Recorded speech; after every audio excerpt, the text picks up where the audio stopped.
Now, with communication, there's only two things you have to be really good at. Okay? One of them is how you see yourself on the inside of you, and the other one is, therefore, what you say. So with communication, it's not just what you say, it's how you see yourself. They're the only two things to get right. So deep down, what you see your job is here is a really important question to answer because that will impact how you communicate. Yep. So for example, we have eyesight things in our house. I'm blind in one eye, my mum's totally blind, kids, we've got a thing called Stickler syndrome. So we've seen a lot of eye doctors over the years. And it's interesting, when I see some of them, they think their job is to be a brilliant doctor in every way and know absolutely everything. They're almost not bothered about how I feel or how the children feel, but it's like they know stuff and they think their job is to know stuff. And there are some people who think my job is to make sure Andy feels okay. And I can tell how people think because they're both equally clever, but they just communicate in different ways. And it's not a question of right and wrong, but can you see how you see yourself will have an impact on how you speak? Is that fair?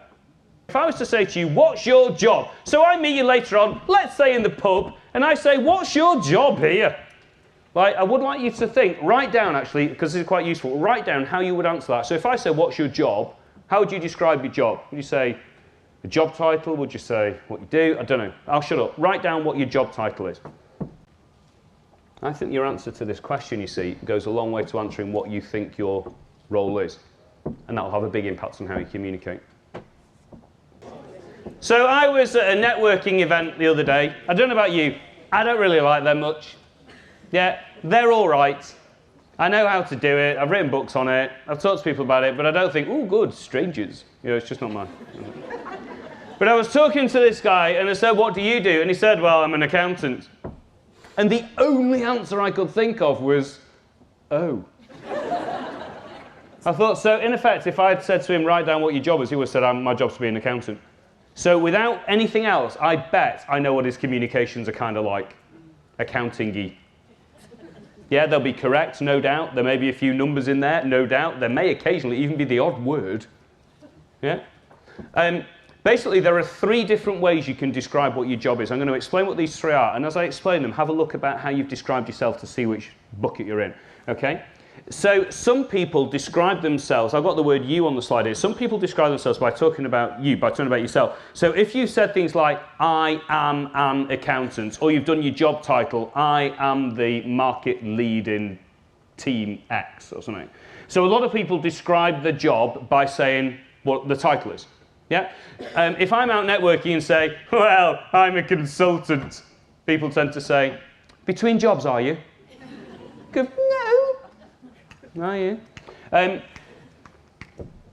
You can talk about your services. So this is what you do. So a tax accountant could say, I'm a tax accountant, so they might say, well, I prepare tax accounts for my clients. I prepare the tax return. I drive to the Inland Revenue and drop the return off. These are all the things I do.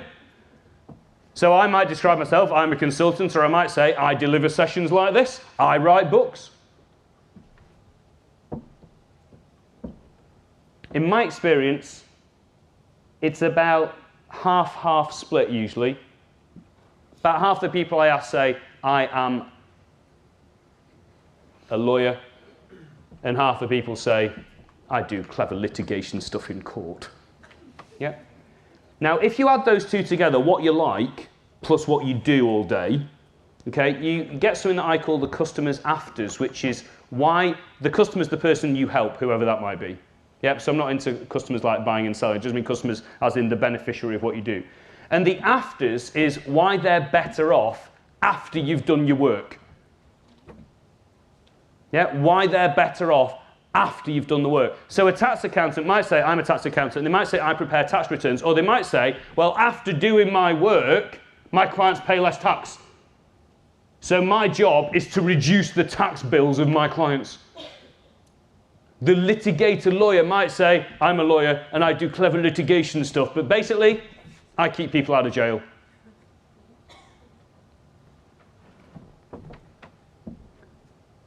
Yes, sir? Does it not partly depend what your job is? There's lots of people in the room who've got complicated job titles that don't really explain what they do. And when we discussed this, we described what we did in your orange circle.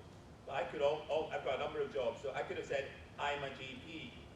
And actually, for the benefit of a conversation, it would have been easier for me to say, I'm a GP, than to try and explain what a GP does, because that goes on and on forever. So is it not about, or I'm a policeman. Everybody knows what a policeman does, without explaining the intricacies of being a policeman. So does it not depend what the general understanding of your job title is, which one of those you use? Yeah. Okay. Yeah. Thank you. Yeah. Yeah, absolutely. I mean, at the minute, I've not said anything other than just describe what the three types are. So yeah, I totally agree with you. But we're talking here from a communication point of view. How you see your role will impact on how you communicate. Yeah. So if I say I'm a consultant, certain people, that's all they want to know. If I say I'm an author, that's all certain people want to know. If I do the middle column and say I write books, that's all certain people want to know. But if I say I help organisations communicate better than they ever have done before, well, usually that's what most people want to know. Yeah? Now, that might or might not be the case for you. So at no point am I saying you should be X, you should be Y, you should be Z. Different people, different horses, different courses, and so on. But in my experience, if you want to be a really good communicator, it's helpful to at least have the afters front of mind. Even if you don't say them out loud, it's useful to think of them in advance. So did you notice how I said before, if we can get 3 things written down in the 6 hours that you can do tomorrow, that will be good. Do you remember that? Yeah. And so basically, I didn't see my job today as being someone who talks about stuff. I see my job today as being giving you things you can use after the session is finished. Yeah? So I don't see my job as being a conference speaker, whatever you call this. I see my job as helping you communicate better tomorrow. Now, I might not use those words, but that's what my job is. And because I think that's what my job is, it's not enough just for me to teach you things and maybe tell you a couple of jokes. My job has to be, and given that, how are you going to apply it tomorrow? Now have a chat with your neighbour. Maybe challenge that with each other. Make sure it's really real. Write down when you're first going to do it, because my job is to cause good stuff to happen when you leave. Now, my understanding is you've got some big integration thing coming up soon. Is that right? Yeah? And so probably you're going to be meeting people maybe you haven't met for the first time, some of you, and you'll be saying, what do you do then? And how you answer that will have a really big impact on how they see you. So at no point am I saying, so I'm so pleased you raised this point, so at no point am I saying you should do X, you should do Y. You do what you like, but trust me, your first answer will have a big impact on how they see you. And also your natural answer has a big impact on how you see yourself. This is how an afters causer starts meetings. The reason we're here is because afterwards we need to be able to do X and Y, and as soon as we can, we'll finish. This is how an afters causer starts a presentation. The reason I'm running through this stuff is because afterwards we need to make a decision on X and Y. An afters causer, when they write an email, they think, what do I want the recipient to do when they've read this? So the first thing they think about is the afters of the communication, not the communication. We talked before about presentations. If you do a presentation, think, what is your last slide usually? Think what's usually on your last slide.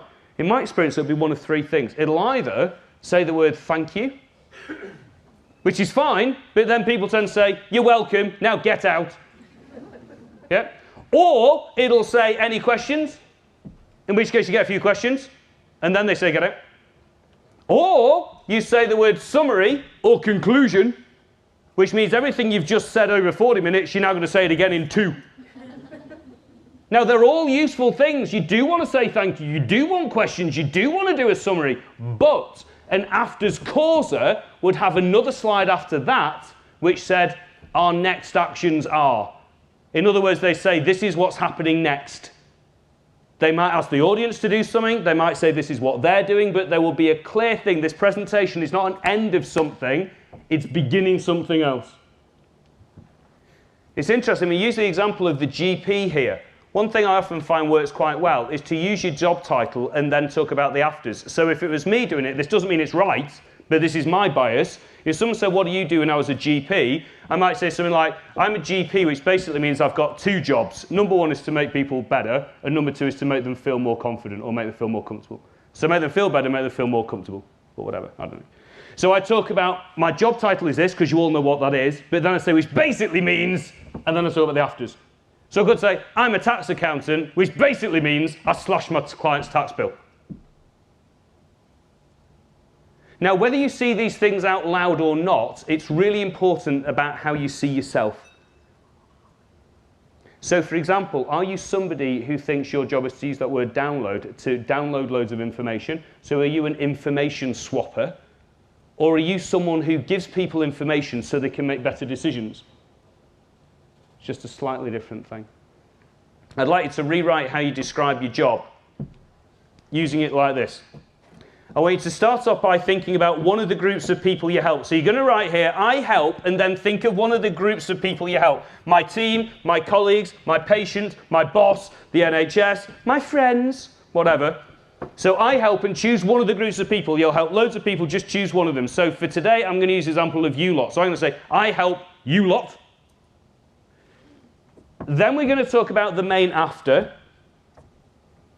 To just get more done in each day. By, and then the deliverable, by teaching you new ways to communicate. So I help, and then you talk about someone who benefits from what you do. Then talk about the afters, why they're better off afterwards.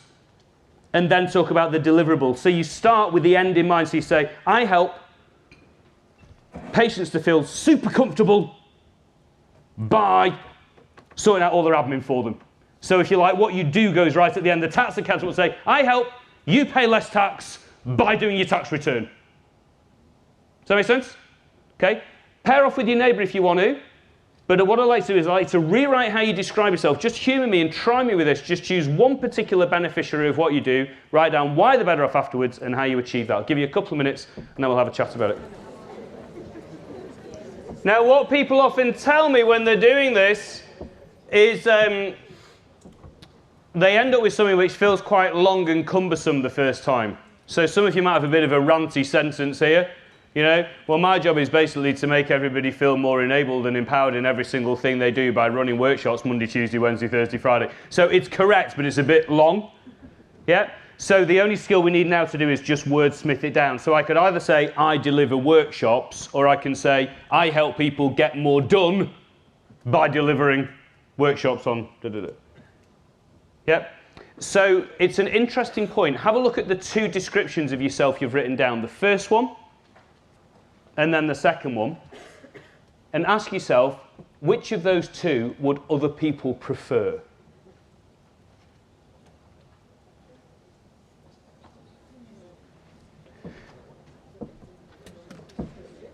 The point this gentleman made before, I really like this. Have any of you heard of the phrase an elevator pitch? Yeah. Well, do you know what? It's impossible, I find, to create a good elevator pitch because, as this gentleman said before, it depends who's in the elevator with you. Yeah? So if you happen to be in with a patient, you might say, well, it's my job to help patients to blah, blah, blah, blah, blah. If you happen to be in with the boss, you might say, well, it's my job to help this organisation to da-da-da-da-da. Yep. So sometimes I work with salespeople. So if I was in the elevator with a sales executive type, I might say, well, my job is to help sales teams to sell more stuff by showing them da-da-da-da-da. Yeah? If I'm working with you guys, my job is to help you guys just enjoy your communications more tomorrow by da-da-da. So it's always useful to have a range of ideas, but ultimately, in my experience, you're much better off thinking your job is to cause afters to happen rather than just do stuff. Yeah? Do you want a lawyer or do you not want to go to jail? You might have heard of a saying by a guy called Theodore Levitt, a business school professor, who said, nobody ever wants a quarter-inch drill. Have you heard this? They want a quarter-inch hole. But you'd go to a drill shop and you'd buy a drill. Companies don't want websites. What they want is they want it to be easy for customers and beneficiaries to find out what they need to know. Nobody wants a brochure. They want whatever. Yes, madam? So what you're saying is the drill's the feature that holds the benefit. Absolutely. There's a feature benefit, this means that. Yes, that's right. A feature benefit. So if you've heard words features and benefit, a feature is a describing word. Like this table is round is a feature. The benefit is, after getting this round table, you won't cut your leg on sharp corners. Yeah? So the feature is a describing word, and the benefit is why you're better off afterwards. So afters means the same thing as benefits. Yeah? But we always think in features. What if I was to tell you this table here is the roundest table in the world? It's rounder than any of yours. I know you think yours are round, but actually this is the roundest one ever. Is this a feature or a benefit if I describe it as the roundest one ever? It's still a feature. It's a glorious feature, but it's a feature. And very often you find organisations fall into the trap of trying to sell themselves by saying, we are the roundest organisation ever. We're faster than you, we're bigger than you, we're smarter than you, we're cleverer than you. What they really should be saying is, instead of saying how great we are, they should be saying we can make you great. Right, humour me with this. Please can I ask you to get your little elevator pitch you've written down, stand up, go and find someone who's not on your table. Someone you know, someone you don't know, I don't care. And just like we'll have this game in Liverpool, I'll show you mine, you show me yours. All the way to do is just try your elevator pitch out with somebody else and see what they say. See if it makes sense, see how it feels. Everybody up, go and have a quick chat, and then I'll show you how to use this when you communicate. But I've worked with a number of organisations on this sort of stuff, and the next exercise we do, people often say at the end of the day, it was the most useful one. All right, so this is so exciting. We're about to do the most useful exercise. If you like sound bites, here's a couple for you. If you don't, they don't last very long because they're just bites. So one of them is, in my opinion, I don't think people ultimately care what you do. They care about what they're left with after you've done it. Yeah? So if I have a member of my, like say my PA is wonderful, I don't care about the PA stuff she does. What I care about is after she's done it, I'm more organised, my diary gets full, my customers are happy, I get to see the children. If I don't want to see the children, she stops that happening too. It's all very good. So basically, she makes me happier. So it's not her job I care about, it's the happiness she causes me that I care about. I love my lawyers.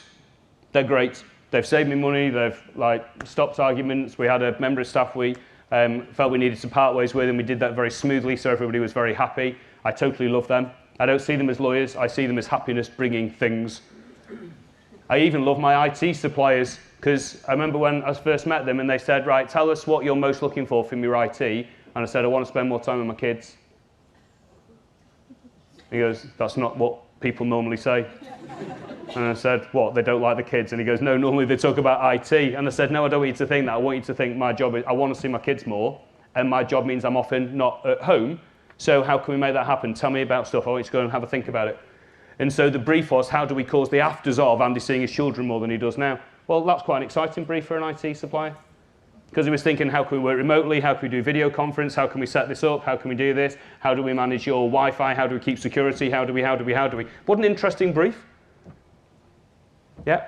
But you see, what we tend to do is we don't tend to focus on the afters, but if we can see them, we automatically become better communicators. So, how about this for a plan? Work as a table, if you would. I'm going to give each table this question to answer.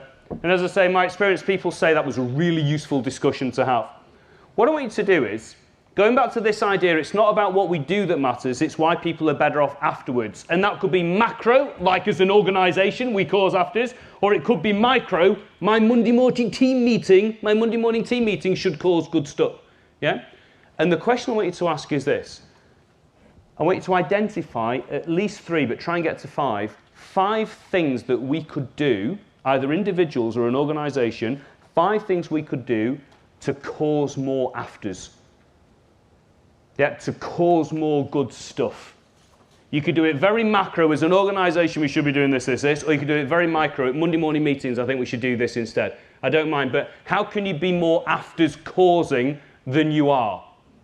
Let me give you a couple of simple ones to kick off. You could, every time you have a meeting, start off with, the reason we're meeting today is because afterwards we're looking to do X and Y. If every single meeting started like that, you'd be more afters causing. Yeah? If every time you did a presentation, your opening slide said the reason we're here today is to make sure we cause this. So you can do anything. Or it could be huge. We could go and change our website homepage to, I don't care what it is. I just want you to think after Z. I'm going to give you 5 minutes on this, and afterwards I'll come round and choose 2 or 3 tables and say, shout out some ideas. Is that okay? You got 5 minutes. Have fun. So we're going to explore this in a bit more detail later. I want to give you a couple new ideas so we can raise this up even further. I guess my first question, is that useful, that chat? Yeah? Right, so table, quick show of hands. Who's come up with some quite good ideas? Yeah. Well, so this table's got some ideas. So the good thing about we're going to hear one of this table's ideas, and then they choose which table goes next. So if you don't want to go next, don't look at them. Okay, tell me a good idea you had, table. A good idea we had would be to use more positive language when we're looking at change or redesign. So instead of using language saying things like, we hope this might help or this may make a difference, it's about being more positive, which would help us get better after. So this it will help, we will find the solution, so on. Okay, did you all hear that, yeah? Okay, so using more positive language when you're talking about change. So rather than saying, we hope this will help and let's try this, saying this will make a difference, it is going to cause good stuff. So we'll describe that right, yeah? So using more positive language. You know, big believer in this. People, if you look at the psychology of people receiving communication, they like certainty. Yeah? So if you say, we're doing change, quite often people think, oh, change. Yeah? Change is ace. 3.5 years ago, we had a change in our house. Tom was born. He's so lovely. Change is good. Bit before that, me and Em got married. That was change. It was lovely. Right? Change isn't automatically good. It isn't automatically bad. It's just change. Something's changed. But, you know, our lives, our work lives are our fault quite often. So we always want to do what we can to enable this. So using positive language is a really good idea. Right, let's have a tale from this side. Madam, what have you got? And he's quite right, they are old. They're not new, they're old. First of all, create a safe space for your meeting. Good, so we've got create a safe space for the meeting. Good, love into this. If you like any of these ideas, get it down. It's a good one. Yes, next one. Prepare as much as you can and connect with people prior to the meeting if it's going to be a challenging meeting. Yes, prepare as much as you can. Connect with people before the meeting, particularly if it's going to be a challenging one. I mean, when you hear that, that's obvious, but we don't do it very often. Yeah? So I really love that you're saying this because it might be common sense, but it absolutely is not common practice. Be present in the meeting. If you were exercising yourself so you are present in the moment. Yeah, be present in the meeting. Do exercises to keep yourself present in the meeting. So I'll tell you one way to make sure that you're not present in the meeting is when someone's talking, they only see the top of your head because you're looking at your smartphone. That's not particularly present. I took my teenagers out with a couple of their mates the other day to the cinema and we had a pizza beforehand, so I was there with 4 teenagers. That's traumatic for a 47-year-old, to be honest. These 4 teenagers. And we sat down, and their 2 friends, when we sat down, immediately got smartphones out. And Jack, my son, nudged one of them and said, you're going to have to put that away. And it was so, they'd never heard this before, and I said, yeah, you are, put that away. And they were like, your dad, like this. And I said, let me get this right. I'm taking you for pizza, and I'm taking you to the cinema, and you aren't even going to talk to me. And can I just say the last one? I think it's really important. Jack was embarrassed by that, by the way. Yes, yes, another one. Listen with empathy. Listen with empathy. Really good. Listen with empathy. Very often, we think we're listening, but we actually aren't. What we do is we just wait for our turn to speak. So someone says, oh, I had a traumatic morning this morning. And you go, ha, yeah, so did I. What happened was this. And we think, I've listened.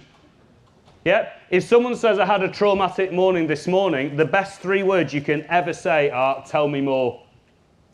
So listen with empathy. So tell me more. What happened? I'm sorry to hear that. How can I help? Things like this. Tell me more are 3 words that should be said more in business. Yeah? I'm excited about this project. Oh, really? Cool. Tell me more. Why are you? I'm a bit worried about this. Oh, really? Tell me more. Why are you worried? There's a particular group of people who often could use these 3 words a bit more when they get home. We'll call them men. If Emma, my wife, says to me, oh, I had an argument today with Sarah at the office, this is what I do to help as a man. That sounds awful. Do you know what you should do tomorrow? Take her in a cake. She likes cake. There you go. Marital advice complete. And she just looks at me and the women are going, yeah, they bloody do this. Yeah, and she looks at me and goes, why are you telling me what to do? I said, I'm not telling you what to do, I'm helping. No, you're not helping, you're not listening. I said, I had an argument with Sarah. I said, I know, and I'm providing a solution. And he goes, well, I don't want a solution. So I think, well, why are you telling me then? Is what used to happen. I had an argument with Sarah today. Oh, God, you're joking. Tell me more. Well. Oh, really? Then what happened? Well. Oh, God, how did you feel? That's a belter, gents. Write that down. How did you feel? I'll tell you how I felt. Oh, sounds awful. Tell me more. Like smelling on the outside. Gents, write this down. This is life-changing. Okay? So, yeah, these are good points. So, create the space beforehand. Set it up for success beforehand. Create the space in there. Turn your phone off. Trust me, life will still be okay.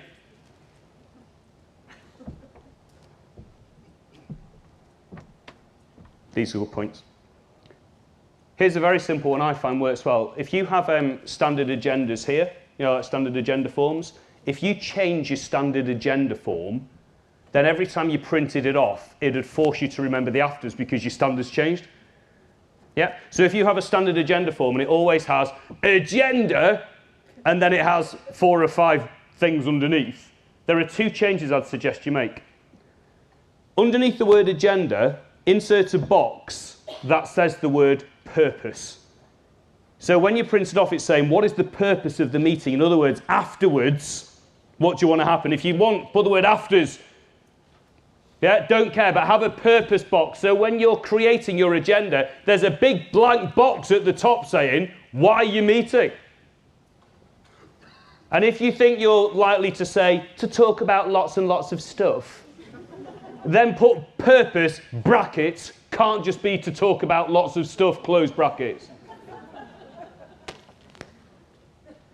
Yeah, purpose, i.e. what needs to happen afterwards. I have seen people, rather than use the word purpose, because people often end up forgetting what they mean by after, so I have seen people put the word do. In other words, what we want to be able to do as a result of this meeting is this. So instead of a purpose box, have a do box. So in big letters, after this meeting we'll be able to do. And do you know what? If you don't know what you want to do as a result of the meeting, well, you're probably not going to do anything as a result of the meeting. The other change I'd suggest you make to a standard agenda is the very last agenda item. In my experience, to make sure it's afters causing, the very last agenda item should always be confirmation of actions. So confirming what the actions are going to be. Even if we say, today there aren't any, I'd rather you ask the question, because really you want there to be actions, don't you? My least favourite thing to see at the end of a meeting is any other business. Do you have that here, AOB? Now, I don't know if this is the case in this organisation, but in other organisations, what AOB tends to mean is the person who happens to have the biggest gob in the room talks what happens to be their current pet topic until 5 minutes after the meeting should have finished. And I think that if something's important enough to be discussed with a load of people, probably it should have been on the agenda. So any other business, just it feels a bit of a license to talk about stuff, I think. But if you get rid of AOB and just put confirming actions, or don't, you know, whatever you want to do. Do you remember how I said before, when you circle that thing like, about I'm not going to use wordy slides anymore, or I'm going to ask more questions, I'm going to prepare my first serve. You know, you circle something. And I said to you that that is not actually an action, it's an idea. So forevermore, I'm not going to use wordy slides is not an action. But when you said, and the first time I'm going to do it is tomorrow morning's meeting, that's when it becomes an action. Yeah? So you've just had a really good, rich discussion on your table of some good ideas so you can become more afters focused. Oh, so nearly fell off the stage. So near. Okay. What I'd like you to do now is think, what action are you personally going to take as a result of that chat? In other words, what's the first thing you're going to do? And make a note of that. Are you going to change a standard meeting form? Are you going to apply it to a meeting you've got tomorrow morning? Maybe, as this lady said, there's a contentious meeting coming up. Maybe you're going to diarise to talk to Alan, because you know Alan's going to kick off in the meeting, so talk to him ahead of time. So get yourself a first action you can do later today or tomorrow.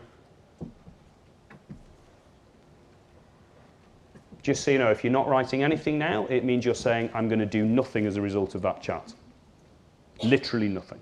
Which is fine, but that's what you're deciding if you don't choose an action. So, ladies and gents, obviously you can make any notes for actions as whenever you like. I mean, the way I like to take notes, I mean, you have your own way, I'm sure it's better than mine, but I always like write down what I hear people saying, and anytime there's an action, I just put a circle around it. Because then that way, if I don't put a circle around stuff, it's just a list of notes. Yeah, now I know the first thing you thought when you saw me today, I bet was this: hasn't he got a moist head? Is that right? Let me tell you why that happens to clear up the mystery that's been talked about on the table. A while ago, I was given some, we'll call it feedback from Emma, that I needed some moisturiser. Her actual words were, you're too old, you're too bald, and you're too flaky skinned not to have moisturiser. It looks like you've got leprosy or something. So I said, thank you for the feedback. Feedback's a gift. Even if it's from a great height. She gets some moisturiser, so I said, I will. So I thought, can't believe I'm doing this. And I can't actually believe I'm telling you this out loud, right? So I bought some moisturiser, and I got it, and it's dead well referenced up online, and I put it in a special moisturiser drawer, which I don't normally go in, this drawer, because it was special moisturiser, and I put it in my special moisturiser drawer. And about a week later, Em said to me, you know that moisturiser you bought, you know that really expensive moisturiser, it's rubbish. And I said, with as much dignity as I could muster, well, that's because I keep forgetting to put it on. And she said, and I felt so stupid, did you put it in a special moisturiser drawer? I went, I did. A drawer you never normally go in. I did. And so she said, well, why, you know how you put your contact lens in every day? Why don't you put your moisturiser next to your contact lens so you don't need to remember to go to the drawer? Your eyes are going to your contact lens anyway. That's why everything's so moist. Why do we say this? Have you ever been on a session like this and written loads and loads of notes and gone back to your desk and put them in your moisturiser drawer? Well, don't be doing that. That's not going to cause any actions. So make your notes, circle actions as you're going to do them. I think you've got at least one so far from the Founded in 1922 activity. I think you've got at least another one here from Turnabout Afters. So at some point, think where you can put those. That's why I said change your standard meeting agenda, because your eyes always go to that.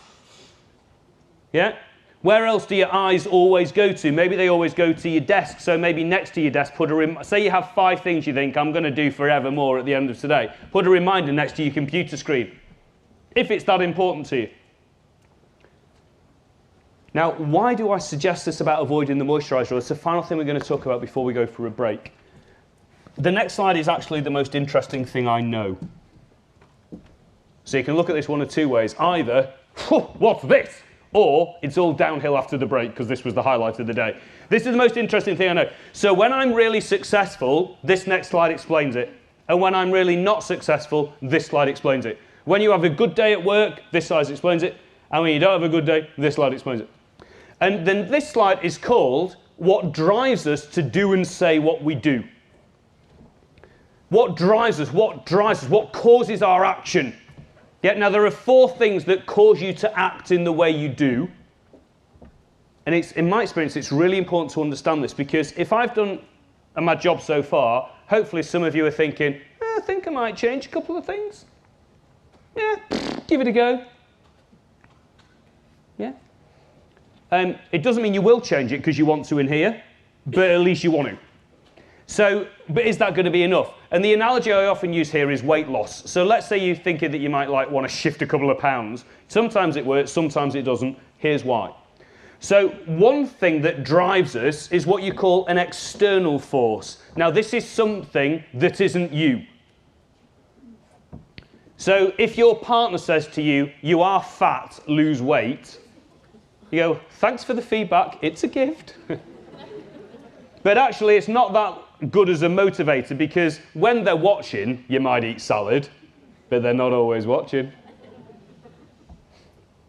And how today started was external, because I was saying, I think you should use less wordy slides. So it's not coming from you, it's coming from someone who's not you.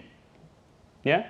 Now, external is the most common thing people use to motivate in business. It's actually the weakest form of motivation. So this is a manager saying to the team, I need this done by Friday. So it's external to the team. Now, they might say it beautifully. They might say, hello, I love you, you're so special, a heart, I love you, do it by Friday. I know you're busy, but Friday. Or they might say, Friday. But either way, it's external. Whether it's got fluff on or not fluff on, it's external. Yep. And that might get things done. I mean, it works. It works. The next thing that motivates, the next driver is what you call internal. And a better word for this is desire. This is where it's now inside you. You think, yeah, I want to do this. I want to shift a couple of pounds. I want to get you that report by Friday. I want to use less wordy slides, Andy. To start with, I wrote it down because you told me to, but actually, I think I'd quite like to. I don't want people to be as bored listening to me as I was listening to you. Now, this is much better. Now, the equivalent to weight loss here is where you think, right, you know, I think I'm going to lose a bit of weight.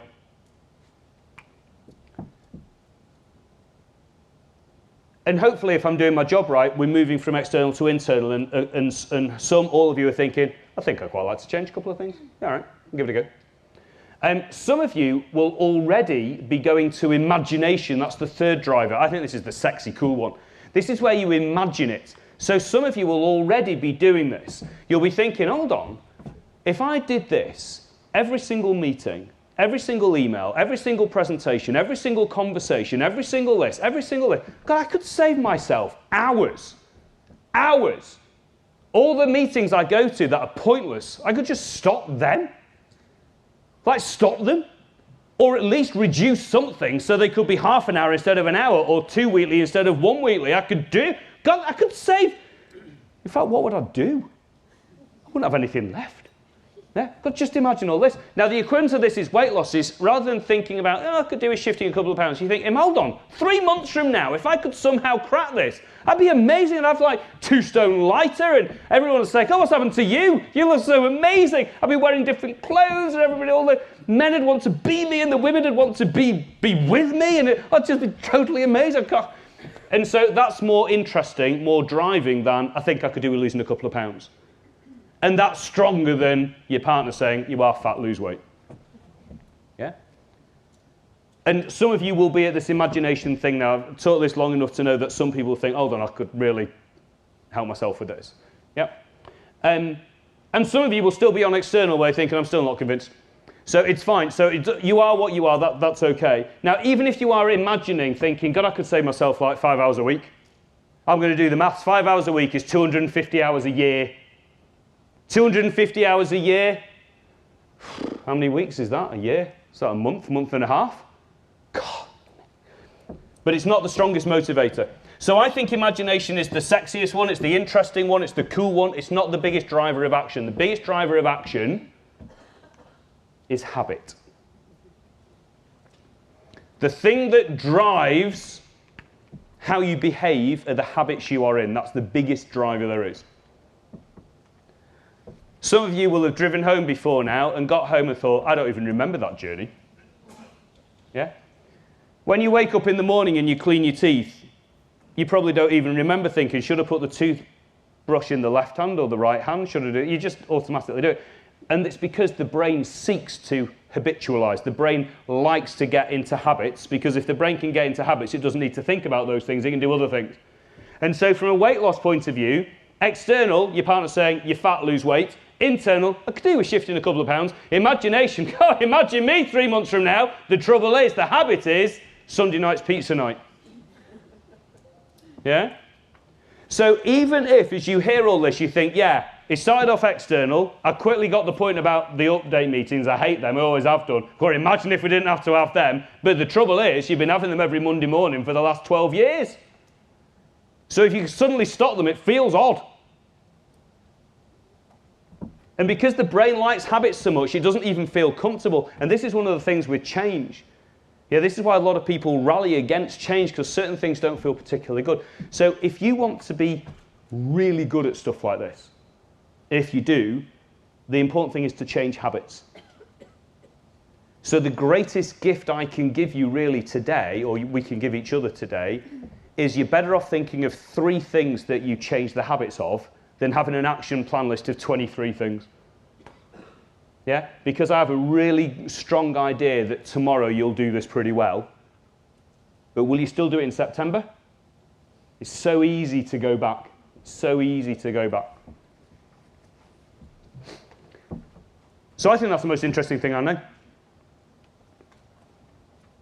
I'll tell you a habit I found very hard to get out of is when I first went self-employed, so I set up my own company. I remember about 3 weeks into my first month saying to my, well, she was girlfriend then, oh, I can't wait to get paid this month.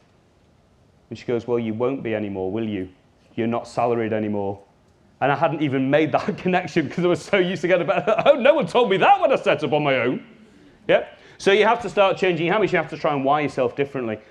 So one of the things I want us to look at today is, if you're comfortable with this, is after we've looked at a couple of ways to communicate better, look at ways to change it in the long term.